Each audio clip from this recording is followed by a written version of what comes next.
Indonesia's Elections Ethics Council says the head of the country's General Elections Commission violated ethical guidelines after he allowed President Joko Widodo's eldest son to run for vice president.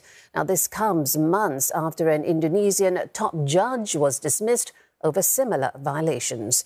The internal investigation was undertaken following the Constitutional Court's controversial decision to allow 36-year-old Gibran Rakabuming Raka to join Defence Minister Prabowo Subianto as his running mate. Now, that's despite him being under the age of 40. The court, which was headed by President Widodo's brother-in-law, was accused of creating exceptions that were seen as favouring Mr Gibran's candidacy. The head of the KPU's Ethics Council said Hashim Ashari and 6 other members had failed to revise regulations as organisers of the election. Let's get more now from Olivia Mazuki joining us from Jakarta. Olivia, are the ethical concerns surrounding Mr Gibran's vice presidential candidacy taking a bit of a shine off his bid for the job?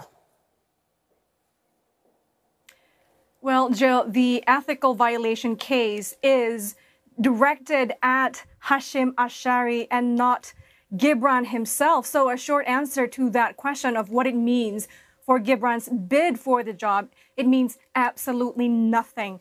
Even legal experts say this would not hinder Gibran from staying in the race. Well, we know that recent polls nationwide still put him alongside Prabowo Subianto in pole position. So maybe the question now is, what does it mean for Hashim Ashari? Well, not much is known in this latest political saga, but I'd like to quote a statement by Neni Nurhayati from an NGO called Democracy and Electoral Empowerment Partnership.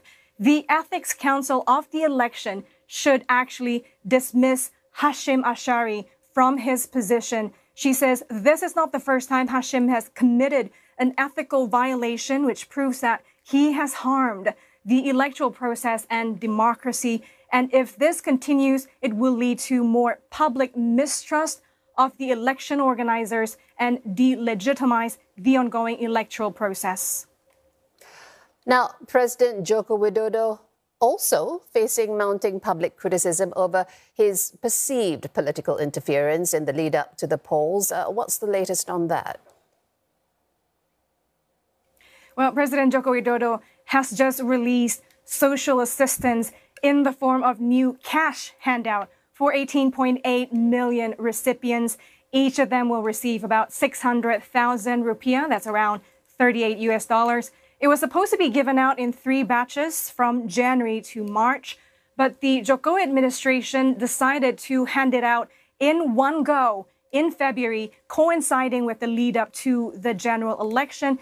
And this is what sparked the controversy among many academics and members of the public. Well, in the final presidential debate last night, both Anies and Ganjar repeatedly criticized the use of social assistance distribution as a tool of political tool. And they accused the incumbent governor and government of randomly giving out social aids on the streets to random people without even any proper data taking or identity verification. So the Election Supervisory Agency, or Bawaslu, issued a harsh reminder today for 2 state agencies. They are the Ministry of Social Affairs and the state food logistics firm, Bulog, to be more mindful when distributing social assistance, especially during an election year.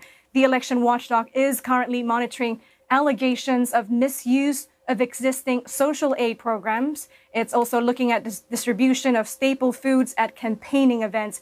The chairman of Bawaslu says, and they warn that such thing is a no-go zone for election participants or campaign teams. And several key members of Jokowi administration have spoken out to defend their stance, saying that the distribution of the so-called bansos is done responsibly in accordance to the rule of law. Olivia, thank you so much for that. Olivia Mazuki on developments ahead of the polls in Jakarta.